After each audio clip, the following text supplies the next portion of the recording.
பாஜகவின் B team நாம் தமிழர் கட்சி என்று கூறி திமுகவினர் தவறான பொய் பரப்புரை செய்து வருவதாகவும், இதனால் கிறிஸ்தவர், இஸ்லாமியர் வாக்குகள் தங்களுக்கு கிடைக்காமல் போவதாகவும் சீமான் தெரிவித்துள்ளார்.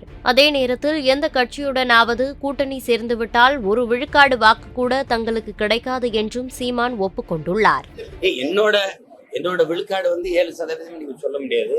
அது திமுகவுடைய பொய்யான பரப்புரை இருக்கு. நான் பிஜேபியின் பி டீம்னு சொல்லி எனக்கு வாக்கு செலுத்தினா மோடி வந்துடுவார், பிஜேபி வந்துருவார்னு சொல்லி வம்படியா அவங்க செஞ்ச பரப்புரை. அதுல கிறிஸ்தவர், இஸ்லாமியர் வாக்கு எனக்கு சுத்தமா விழவிடாம பார்த்துக்கிட்டாங்க.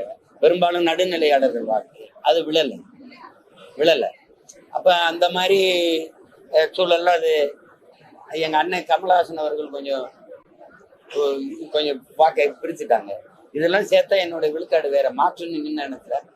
இப்ப அதை நீங்க நான் போய் அவங்களோட சேர்ந்தேன்னா 7 இல்லை, எனக்கு 1.7 விழுமானே தெரியாது, 0.7 விழுமானே தெரியாது. அதனால இந்த கூட்டணிங்கிற பேச்சு அதுக்கு இடம் இல்லை. அது இதை விட எல்லாம் நெருக்கடி நான் பார்ப்பேன். இதை விட நாங்க பார்த்துருக்கோம். அதெல்லாம் ஒரு பிரச்சனை. நான் கேட்கறதுக்கு பதில் சொல்லணும். தேர்தல் ஆணையம், நீதிமன்றத்தில் நாங்க எடுத்து வைக்கிற தர்க்கத்துக்கு விளக்கம் சொல்லணும்ல. அப்படியே அவரு ஸ்டேட்ல நீக்கிட்டு, எனக்கு என்னுடைய ஸ்டேட் 2, புதுச்சேரி, தமிழ்நாடு.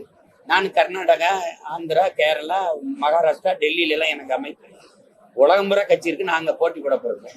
இந்த மாநிலங்கள்ல போட்டா அப்ப வேற சின்னத்துல, இப்ப மகாராஷ்டிரா நான் போட்டி போறேன்னு வச்சுக்கோங்களேன், அங்க வேற ஒரு சின்னத்தை வாங்கி நின்னுப்பேன். ஆனால் புதுச்சேரியிலையும் தமிழ்நாட்டிலையும் எனக்கு இந்த விவசாய சின்னத்தை ஒதுக்க சொல்லி கேட்பேன். அதுல அவங்களுக்கு ஒன்றும் சிக்கல் இல்லை. இன்னைக்கு இருக்கிற அறிவியல் தொழில்நுட்பத்துல அதெல்லாம் ஒண்ணும் இல்லை.